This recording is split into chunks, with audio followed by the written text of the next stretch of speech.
kita memahami.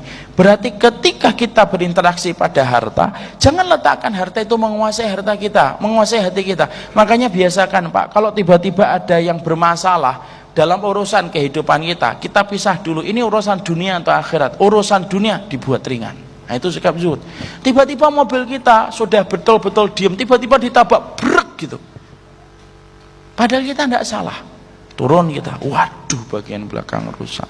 Yang nabrak orang tidak punya Pak, kelihatan gitu motornya gitu.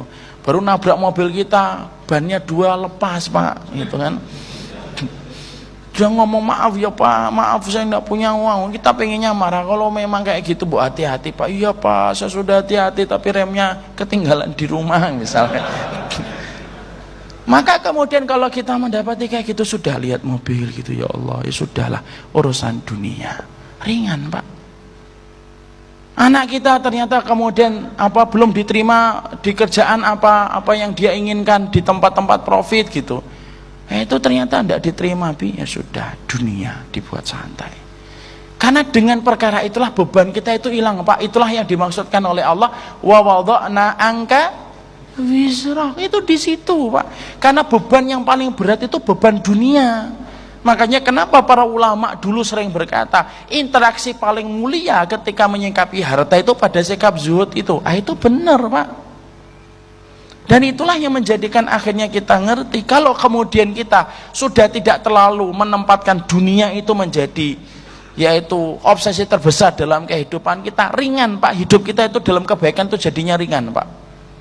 Ini wallah ya, saya pernah naik Gojek Pak. Ada orang tua itu yang sudah umurnya mungkin 60-an. Ini 59 atau 58, 60-an lah mungkin.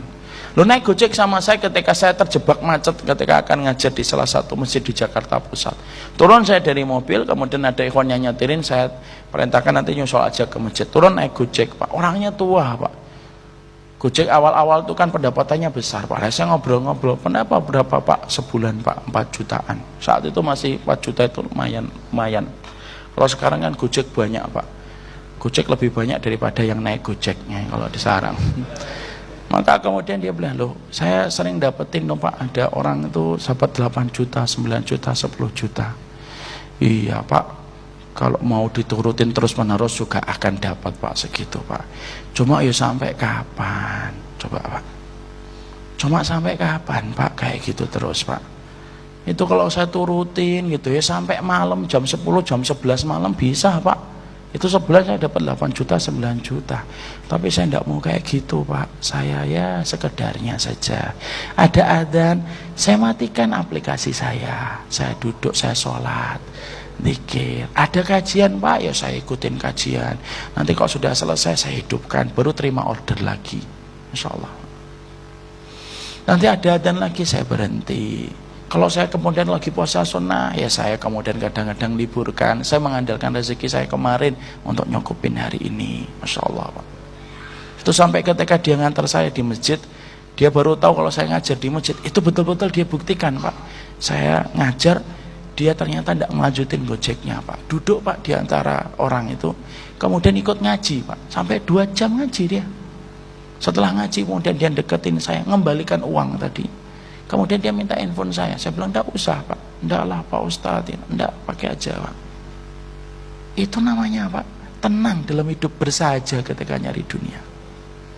Coba kalau kemudian kita ngobrol, ada nggak orang yang kekayaannya lebih banyak daripada beliau, tapi justru kemudian hidupnya tidak tenang? Oh banyak Pak. Orang itu sudah punya gaji 30 juta, 40 juta, terus saja pagi bangun tuh yang dipikirkan bisnis, meeting. Makanya mobilnya kesenggol dikit marah-marah, mencak-mencak sampai bisa pukul-pukulan. Karena sudah capek ya Pak. Orang yang paling capek itu kalau mikir dunia Pak.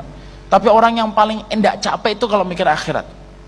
Makanya akhirnya ketika dia jalan itu, kemudian apa capek gitu, sudah 30 juta, 40 juta, sudah sebanyak itu. Kadang-kadang 10 hari yang terakhir aja itu masih dipakai untuk nyari duit loh Pak. 10 hari yang terakhir di bulan Ramadan.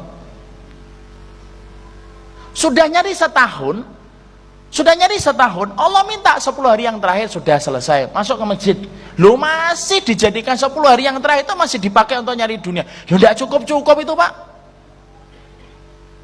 Ya enggak? Kemudian rumahnya masih nyicil 15 tahun. mobilnya masih nyicil 23 tahun. Jadi kalau kemudian buka mata nutup mata itu kredit aja yang dipikir. Padahal kerjanya sudah 20-30 juta Pak. Kenapa dia dalam hidup keresahan semacam itu? Ya maaf, sebagaimana kata para ulama, orang kalau kemudian yang difikirkan dunia ketika dia bangun dan ketika tidur, kalau ketika baru membuka mata yang kita fikirkan dunia, kekalutan tiada parah, kepayahan tiada kemudian tiada henti, dan kemudian kegilaan tiada pernah kemudian terakhir, tidak pernah berakhir. Kan gitu akhirnya Pak. Coba lihat Bapak ojek tadi. Saya tanya, beliau bukan tukang pondok, bukan anak santri pondok, bukan orang ustadz, bukan orang yang tampaknya kemudian dari Madinah, enggak Pak, cuma tamatan kemudian MTS, dia bersahaja, motornya pun biasa Pak, tapi menikmati hidupnya itu kerasa, menikmati hidupnya kerasa. Sore pulang Pak, ketemu lagi dengan keluarganya, berkumpul maghrib, sholat, kemudian ke masjid katanya, isya pulang ngobrol dengan istrinya, kemudian istirahat Pak. Coba Pak, kita ini Masya Allah berangkat sebelum matahari terbit, lo pulang matahari sudah tenggelam setenggelam-tenggelamnya, ini baru pulang kita.